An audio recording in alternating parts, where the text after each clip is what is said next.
Yeah, my name is Elle Palmer. I am a 25-year-old detransitioner. I was 16 years old when I started testosterone, and I was 19 years old when I stopped. My name is Maya. I'm 25 years old. I started identifying as trans when I was 12 in the year 2012, so I was a bit early to the game. I was an early adopter, and I was trans-identified for half of my life, so like from 12 to 24. I started my transition when I was 18, late 2015, early 2016 in the state of California.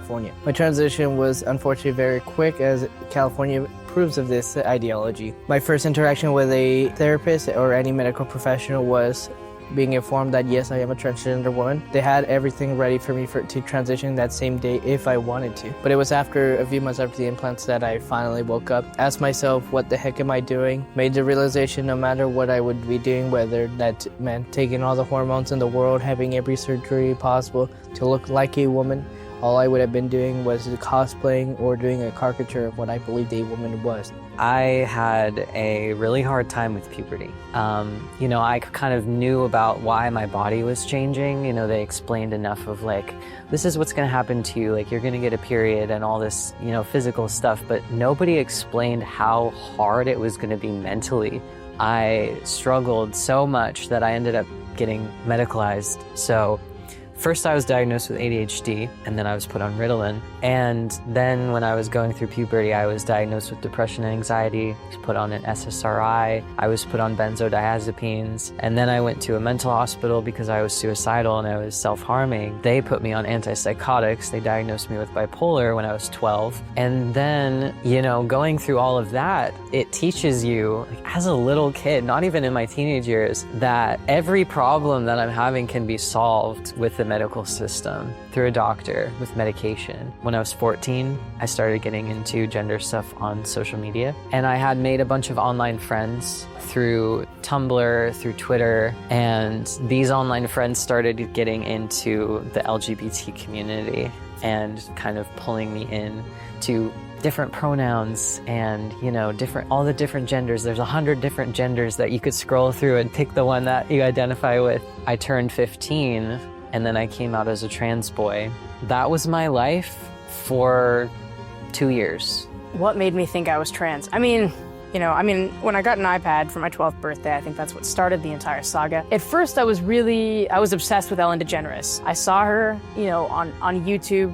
And so I think that, part of it is that because I was watching the Ellen DeGeneres show, and because she's a lesbian, and because there's this term, LGBT, I started seeing less content of gays and lesbians, and I started getting more of this like deranged trans content. And then I realized, wait, these sex changes that I heard about on the radio that men undergo, women can do the same thing. Let me give a bit of background on my family. So my parents came here illegally. Due to that, my father was not really in my life. He was mostly working originally in the field, so trying to make some money. I never really had much time with my own father, and I didn't realize or didn't know that I could have a good male role model in my life regarding one of my uncles or my grandfather. Had I known that, I honestly probably wouldn't have transitioned. Having a no male role model in my life, that made me very susceptible to the transgender ideology, because without my father or any male role model, I've questioned my own masculinity, thought, am I good enough to be a man? And for some reason, I told myself, if I'm not good enough to be a man, I must be a woman. I was thinking that I would want to give a message to the kids who are struggling with this. What I wish that I would have known is that in 3 years, just a few short years, the 3 years, they're not as long as you think.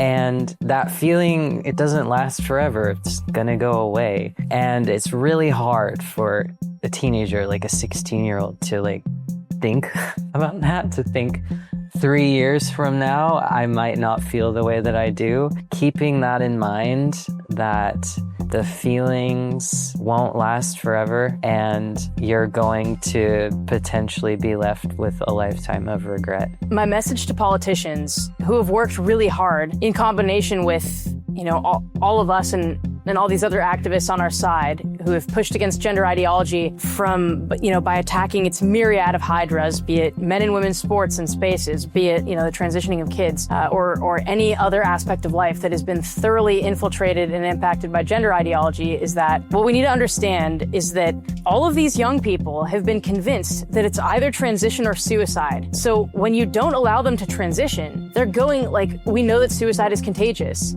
We actually need to have robust mental health services that are able to take these kids. So what needs to happen is a cultural shift.